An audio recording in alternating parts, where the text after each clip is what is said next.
I still love my sisters, but at the same time, I set boundaries and I let them know what's up. I let them know that my form of love is looking out for their best interests.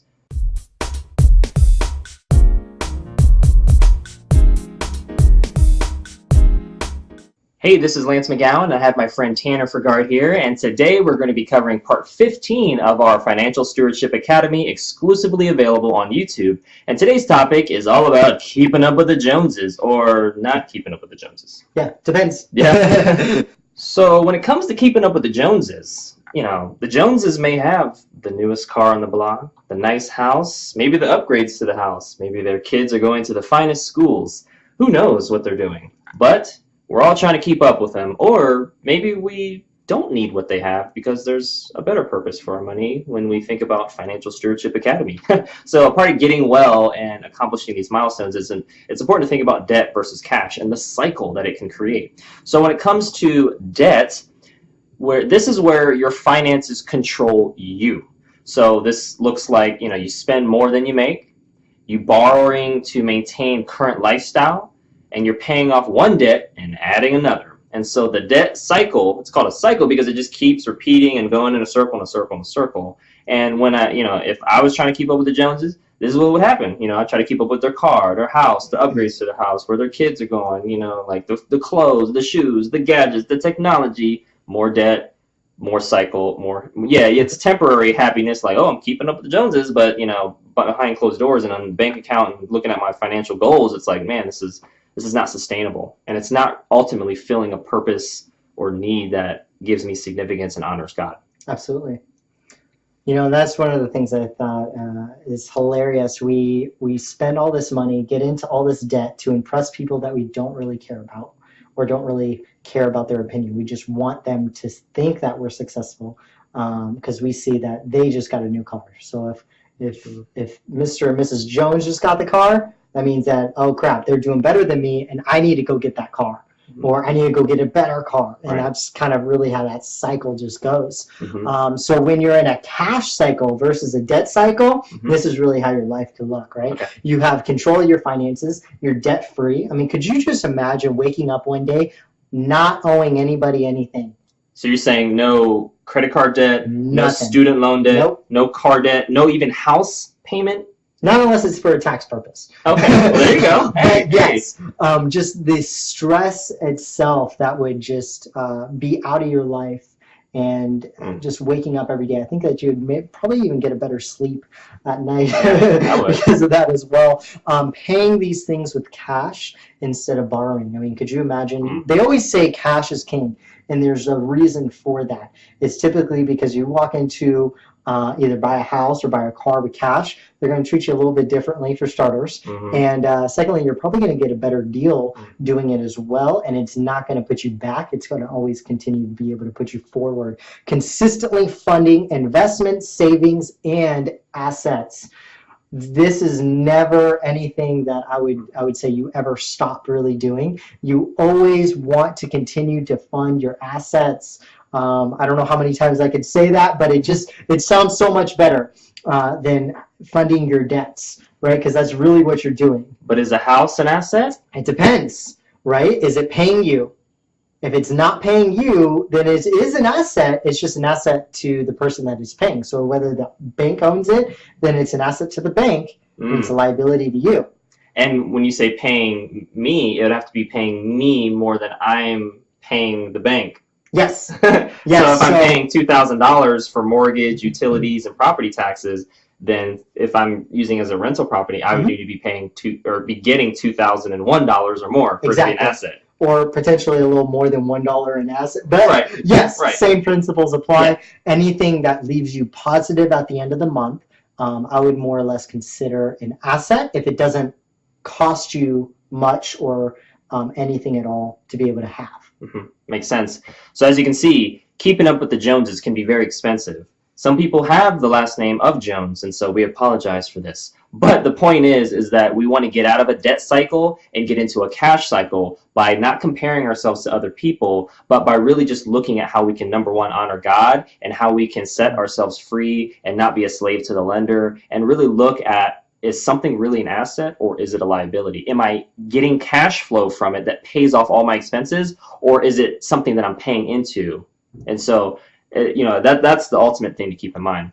And it's really important to think about this final question, which is, should you loan people money?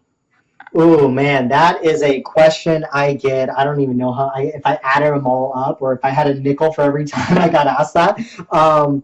No, Mm. actually, there's one situation that you would loan somebody money, and that's if you never want them talking to you or seeing them again, Yeah. then yes, give them money, and it's the easiest and cheapest way to get somebody out of your life. But if it's not that case, if you're not trying to get them out, don't loan them money.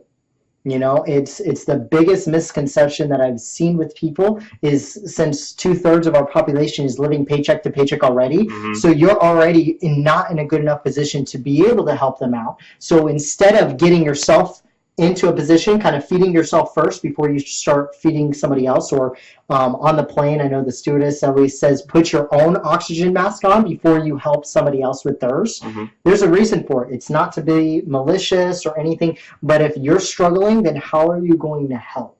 Or if you're doing well, should you even give them the money? I would still say no. You can give a man a fish, or you can teach them how to fish. And if they don't want to learn how to fish and they just want a free handout, then that's something to keep in mind too. They probably need to go through Financial Stewardship Academy and learn that it's all about education, financial education, and empowerment, not free handouts from either the government or family members or coworkers or other people. So, some people go through tough times though. Yeah. I get that, but it's trying to think about things proactively so that somebody doesn't have to feel like they have to ask for money. I've been asked by money by different family members. I made one mistake by giving some money and never getting all of it back. I forgave her debts. She was hit by the financial crisis with the housing market and the adjustable rate mortgages, so that affected her ability. But then I also saw her buying stuff that she shouldn't have, like cars and rims and electronics, and I'd be like, hey, where's my money? Oh, that's right, it's wrapped up in your clothes and your shoes and your electronics and your new TV that you bought. Okay. And that was a sibling of mine. And then I've also had another sibling ask me for money because she was going through tough times. This was in the past, though. This was like 5-10 years ago. So not recently, because they already know the deal now, what I'm going to tell them. But this sister a different sister asked me for money, and I was just like, are you willing to go through Financial Stewardship Academy or Dave Ramsey's Financial Peace University? And she basically said no. Like, she just wants me to give her money. And I'm like, I'll reimburse you for the amount that it costs. It was like $100 plus, about $100-ish to go through the course. And I was like, I'll reimburse you. So it costs you nothing but your time. And I learned that she just wanted a handout. She did not. She was already getting government assistance from various things too, like welfare and food stamps and stuff. And so, but I'm just like, when you're a perfectly able working body and you're on that because you just don't know of a better way, that's where you get educated. Yeah. And if you don't want that education, I'm not going to judge you, but I don't have time for that. Like, I need people who want and are hungry for financial education because they want to better their lives. They want to better the lives of their family, and they don't just want a free handout. They want to work for what they got. Absolutely. I would say that you have to be a little creative too. In today's age, there's so many different types of ways that you can make additional income. Oh yeah.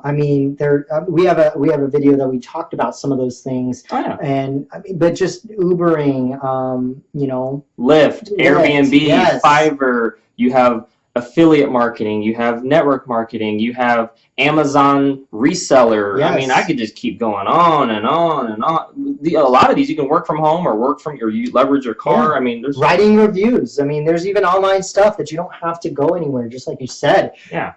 So it shouldn't be an excuse. Somebody always has an opportunity to go make more money, and if not, then there's usually a reason of we didn't look at that cash flow. We're not managing it, right? Yeah. We know what's coming in and we know what's coming out, but since there's a mix-up in between, you need to sit down with somebody and get your stuff on track so that you can actually start having the life and quality that you deserve and that you want. And I'll end with this and say that Jesus asked oftentimes, do you want to be made well?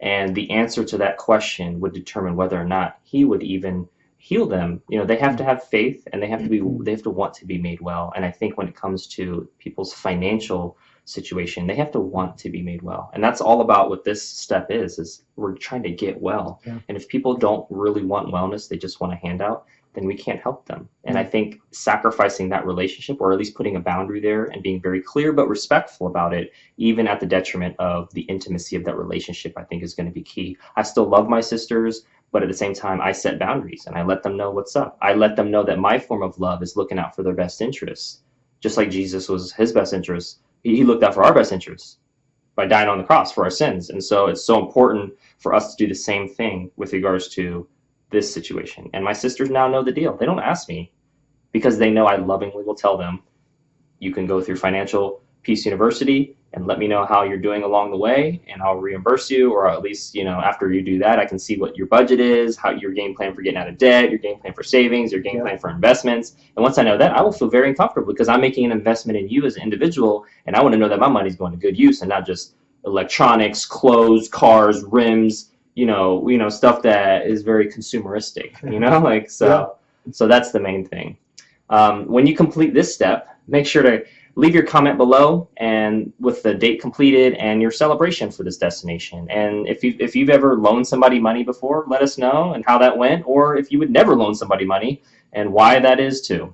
Well, that's all we have for today. You can save 30% off of our Financial Stewardship Academy webinar by using the discount code FREEDOM in the description below. Make sure you click the like button if you got some value out of today's video, and tap the share button if you know of somebody that can benefit from this financial education. And we'll see you in the next video.